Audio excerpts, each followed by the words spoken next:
We are back out on the water, hurrah! And today we have a tasty little treat in store. We're going to visit Liz in the galley to see how she prepares and cooks Spanish mackerel barbecue style. Here we are again.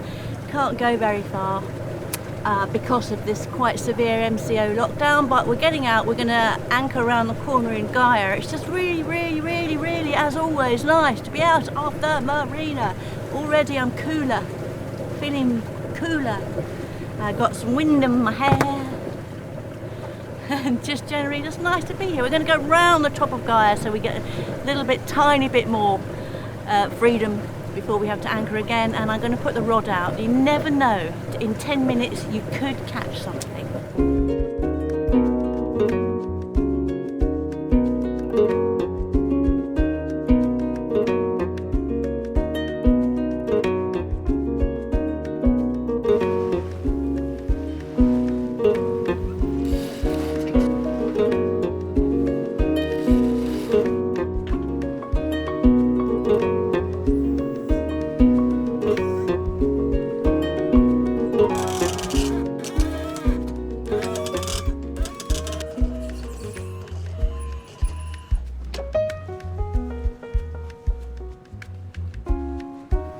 Quick weather update, anyone? So we're now basically coming into the southwest monsoon season, and of course everything changes, including the swell. So now we're starting to get swell coming up across from the west, and this is one reason why we're going around to the other side of Gaya, which you can't normally do in the northeast season. Unfortunately, there is an horrendous amount of crap in the water once again. Always very sad to see. What we have noticed are huge logs, I mean entire trees floating up and down the coast. When we were in the marina, quite a few had got washed up onto the beaches around the marina. Liz spotted one that was the size of a car, and by that she means the girth of it was as thick as a car. We saw another one which was probably a good 20-30 foot long. It was pretty much an entire tree. And so this is why I'm constantly looking over my shoulders just to keep an eye out for these. Of course, a lot of the time these you only see the very surface of them. They do float like an iceberg. 90% of it's underwater. Quite often when you see rubbish like this floating around, for every bit of rubbish you see floating on top, there's another one or two Hessian sacks floating underneath that you can't see. So when we're in this kind of situation, I do like to stand close to the binnacle with my hand as close to the throttle as possible to chuck it in neutral if anything happens. But glorious day, isn't it? Nice day. We've been having some pretty shit weather lately, so it's nice to get out on a sunny day. I think it's going to change though. We've got quite a few mare's tails up in the sky, which indicates something is probably going to be coming up the coast later on this week.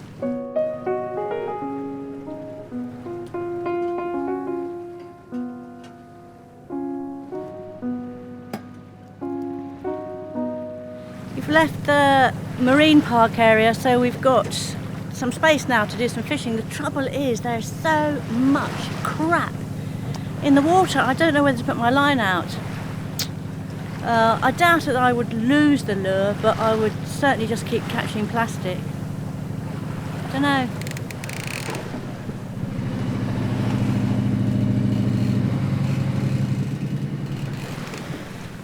Yeah, there's something on there.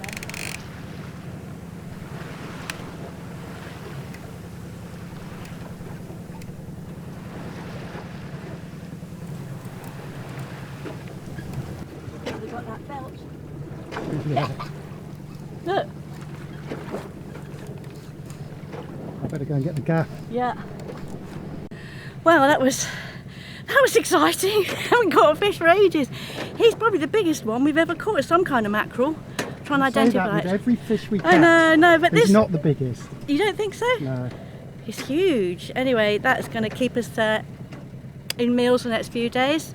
Didn't half produce quite a lot of spattering and blood as you wrestled him to the ground, but yeah, got it. Got to clear up now, and we'll fit it this when we get to the other end, eh? You have to be careful of these fishermen. They do have a tendency to exaggerate, but actually looking at him, he is pretty bloody big, and I think he could be one of the biggest Spanish mackerel we've caught. Not the biggest, but he's certainly going to keep us in food for a few days. Yum, yum, yum. By the way, I forgot to mention that this is actually the long way round to the anchorage we're going to. There is a shortcut which takes you through the centre of town. It's through some reefs, past the kampungs and past all the shopping centres. But we like coming around this way, basically for two reasons: to run the engine, and secondly, for that. So Liz can get her lines out.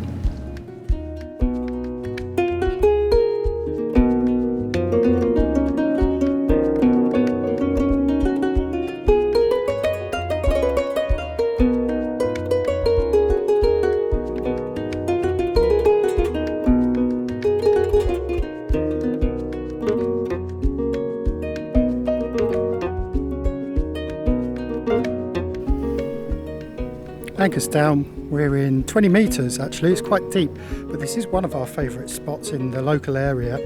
It's very protected from that changing weather, you see. So we've been here once before, you may remember, I'm not sure, but two resorts ashore, which of course are closed. Might go and visit them. And we're just thinking maybe we'll go for a barbecue tomorrow to tuck into some of that lovely fish.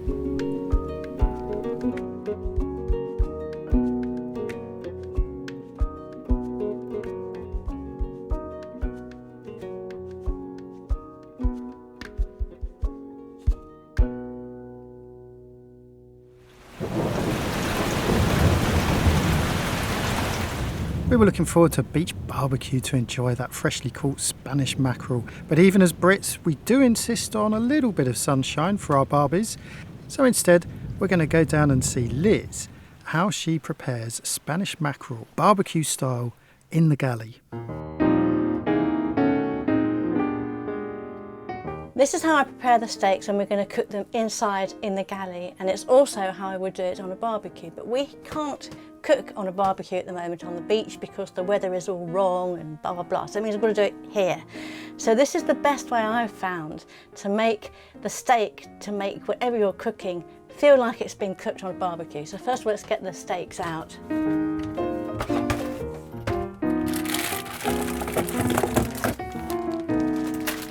Clean it thoroughly and then dry it, and I mean really pat it dry. So get this lot out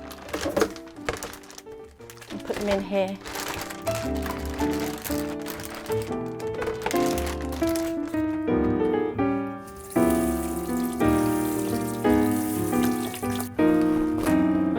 Does use rather a lot of kitchen towel. That's all I've got at the moment, but I guess if you've got a nice clean dedicated cloth, that might be something I should think about getting, but I just use a kitchen towel and pat dry each of the steaks. This is what you would do if you were going to cook a whole fish. If you had a whole small fish and you were going to fry it or put it on the barbecue, or always when you put fish on a barbecue, just make sure it's just really nice and dry. So if it's going to absorb anything, and it is in this case, it's about to go into a marinade and it'll absorb the marinade. That's all it gets. It doesn't get all the oily and all the crappy stuff that might already be on it.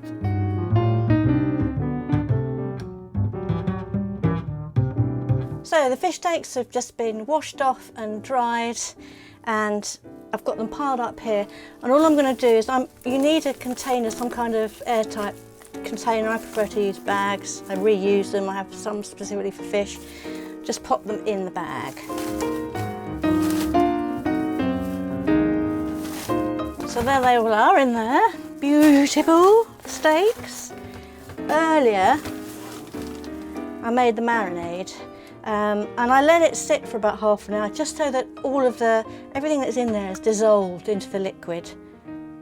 And that is very, very strong. That goes over the top, just filters down through there with the garlic. Maybe a bit in there, that's all you need. If you've got a proper big fridge, you'd be able to put it in a nice big container, but with us it just works better. It fits better if you put it in a bag. So put everything in here, and just had to break then because it started to rain. Reinforcing my reasoning, because we can't have a barbecue in the rain. Here it all is. Here it all is, airtight in there. Just jiggle it around a bit. Let the marinade get everywhere. And that'll go in the fridge for about an hour. 2 hours absolute tops, but any more than that, then it can start cooking the meat and breaking it down. First thing I need to show you then is that we're using a non-stick pan on our induction cooker surface here. The great thing about this is I don't need to use any oil of any kind, so we're trying to mimic a barbecue. I've put it on 6, which is a high medium. You need to be medium to high, same kind of heat as you'd get on a barbecue. So that's my pan, that's heated up. In here are the fish steaks. So we had one big fish and only 2 of us, which makes a lot of steak. So today I'm going to cook them all, which means that from over the next 2 days, those that we don't eat today, I can turn into fish cakes and that kind of thing, and we can use them for, I don't know, sandwiches and whatnot, just so that we can use all the fish. So I'm going to put the first 2 steaks in, and you'll watch. So these are just going to drop straight in, and they're going to fizzle, and they're going to go black in 5 minutes. There we go. Drop those in. Really, you just leave them alone, but the only reason I'm moving them is just to make sure that they aren't stuck. And they're not.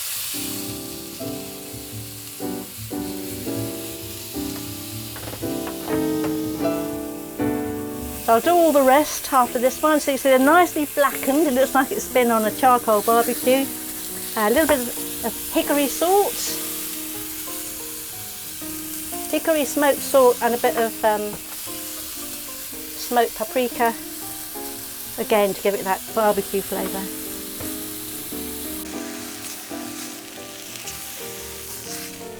So all the steaks have been cooked, 1 each on a plate, and those are what's left over. I'll leave them out just while they cool down. I'll cover them in a moment.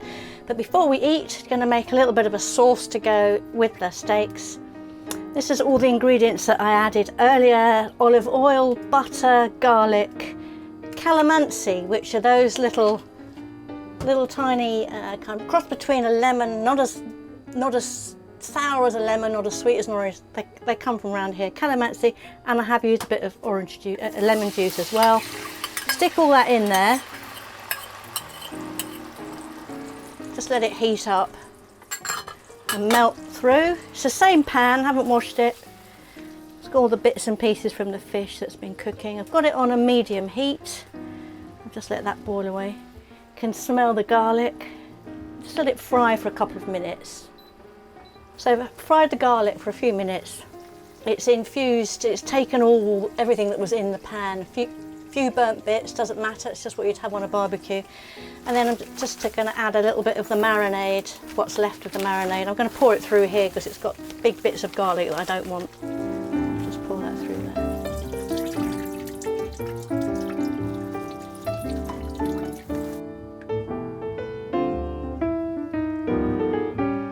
Normally we just serve it with a salad, which is what we've got at the moment. We've got plenty of salad. If we didn't have any salad, if it was a bit later in the journey, then I would do potatoes or rice of some kind with it. But we've got lots of lovely fresh salad, so that'll go with it.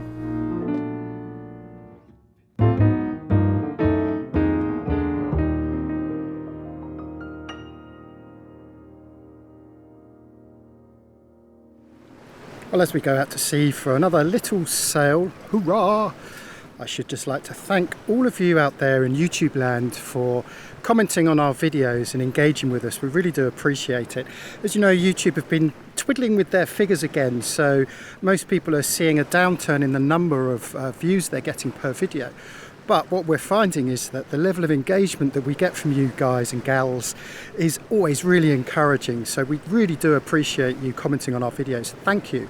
Don't forget, if you haven't subscribed, click the subscribe button, but more importantly, click that little alarm bell so that you get notified when we put out new videos.